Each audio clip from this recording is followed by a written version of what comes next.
What's up, everybody?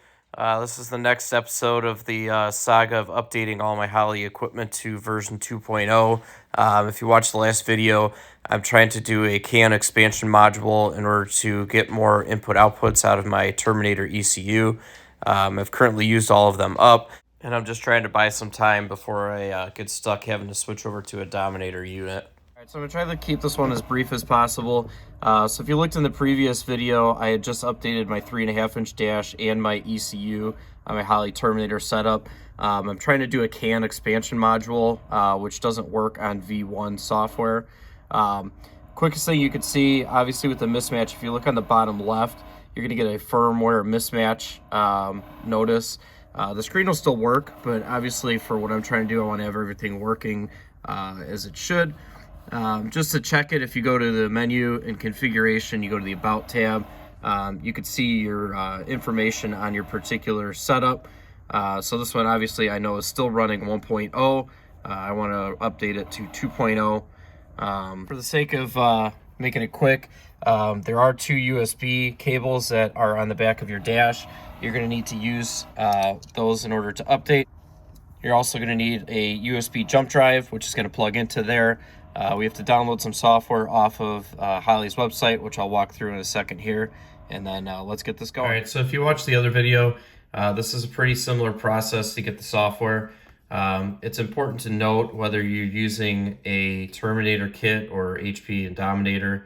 I'm using a Terminator kit on here, so I'm going to go to the technical support, then I'm going to go to the Terminator section, and then obviously V2 is the software that I'm looking for.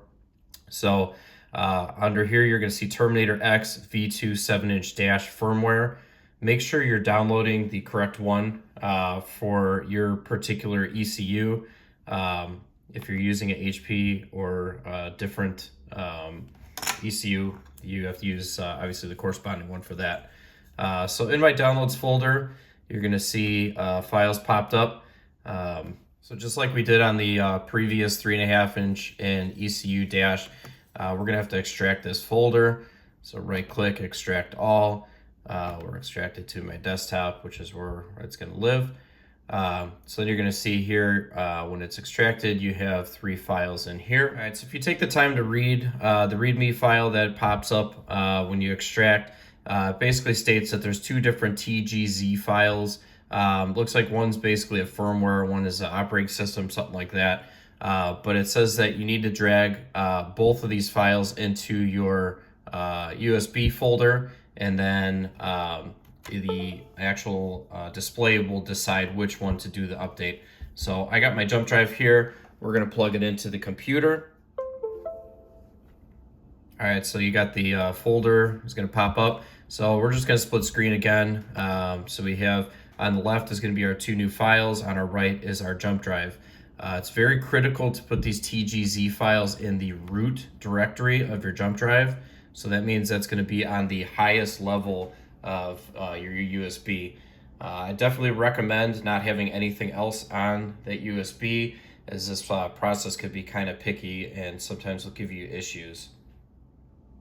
All right, so now that that's done there, we'll just verify. Obviously, here's our jump drive. We have our 2 TGZ files. We're going to pull that USB out from our computer, obviously safely eject it.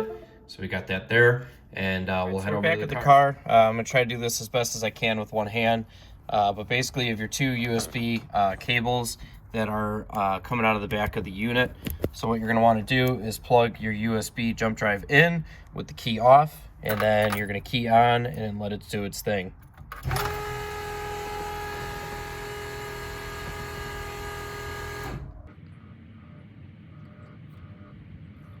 All right, so you can see it's updating software, does this automatically, pulling it off of that USB drive. All right, so now you can see on the bottom left corner, I'm no longer getting that error. Obviously before it was telling me that there was firmware compatibility issue. That's now gone. Just to double check like we did in the beginning, if you go back to your main menu, configuration, you go to the About, you can see now on the top, we're at version 2.0. Firmware's been updated. and everything seems to be happy. Hopefully that helps you guys. Car's a mess right now, but obviously this is all stemmed from trying to use this smart swap CAN IO module. I'm making a video on that.